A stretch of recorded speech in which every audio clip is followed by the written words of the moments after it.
ya mambo ya ukichaa ambayo unaweza kuyafanya ambayo yanaweza kuharibu ndoa yako mwenyewe. Kuna watu wanafanya mambo ya ukichaa ambayo yanaharibu ndoa zao wenyewe. Kichaa ni mtu yule ambaye anaupiga mwili wake. Kichaa ni mtu ambaye anaushambulia mwili wake. Tuna hadithi ya kichaa mmoja kutoka kitabu cha Marko sura ya 5 mstari wa 2 mpaka 15, ambaye alikuwa akiukatakata mwili wake mwenyewe. Wewe na mke wako, wewe na mume wako ni mwili mmoja. Unapomshambulia mume wako na mke wako kwa maneno au kwa mwili, mikono, au kwa vifaa, visu, mapanga, fimbo, wewe ni kichaa, kwa sababu mwenza wako huyo ni mwili pamoja na wewe. Sasa ili uweze kuelewa mfululizo huu wa masomo vizuri, tafuta sehemu ya 1 mpaka ya 7.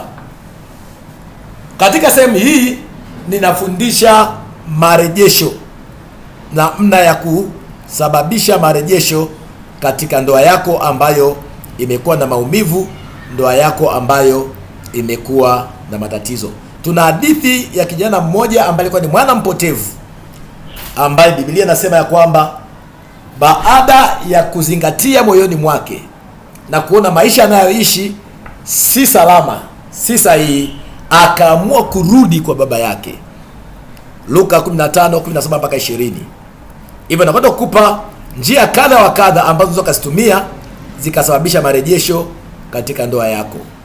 Baada ya wewe kutambua ya kwamba unahitaji marejesho, unahitaji amani, unahitaji kutembea katika upendo, furaha na amani na mafanikio katika ndoa.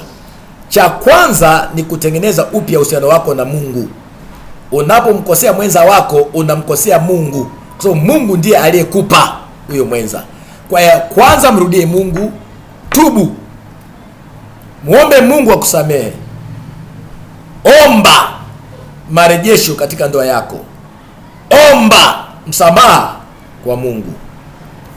Alafu namba 2, chukua hatua ya kutengeneza na mwenza wako. Muombe msamaha, mwangukie mwenza wako, tubu kwa uovu wote ambao ulikuwa umeufanya, tubu kwa mashambulizi yote ambayo ulikuwa umshambulia, mashambulizi ya maneno, mashambulizi ya vitendo, na muombe akusamehe. Alafu rejesha mawasiliano ya amani na uwazi pamoja naye. Ili sehemu ya 3, rejesha mawasiliano na amani.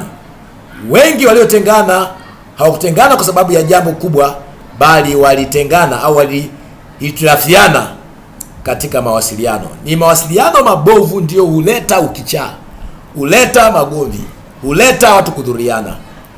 Kwa hiyo rejesheni mawasiliano.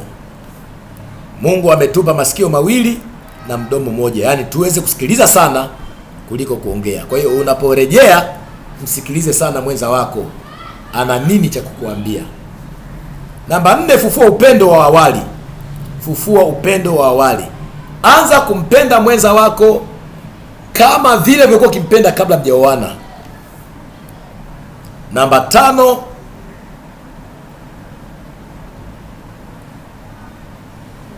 tafuta washauri na wataalamu wa afya ya akili. Tafuta washauri wa ndoa na wataalamu wa afya ya akili. Yule kijana alikuwa akijiumiza, alikuwa akiukatakata mwili wake, alikwenda kumwangukia Yesu Kristo. Hivyo kuna watu ambao wana utaalamu wa afya ya akili. Kuna watu ambao wana utaalamu wa kiroho. Waende na wakushauri na wakuongoze na wakuelekeze nini cha kufanya. Namba 6, tafuta msaada wa kiroho ili kubomoa mashambulizi ya kitabia. Tabia nyingi ambazo tunazo ambazo ni kinyume na ndoa ni mapepo. Ni mapepo ambayo yanakuja kwa njia ya laana za ukoo au zinakuja kwa njia ya tabia ambazo tumeingiziwa na jamii tangu tulipokuwa watoto. Hivyo tunahitaji kufunguliwa na hizi roho za magomvi, roho za faraka, roho za kiburi, roho za chuki, roho za hasira. Unahitaji kuombewa na unahitaji kufunguliwa. Namba 7, soma vitabu vya mahusiano na ndoa. Huwezi kubadilika katika mahusiano basi kubadilika katika mtazamo. Hivyo unahitaji maarifa, unahitaji taarifa. Warumi 12:2. Hudhuria semina za ndoa, soma vitabu vya ndoa, ujifunze na ufunguliwe. Mungu akubariki katika jina la uweza la Yesu Kristo.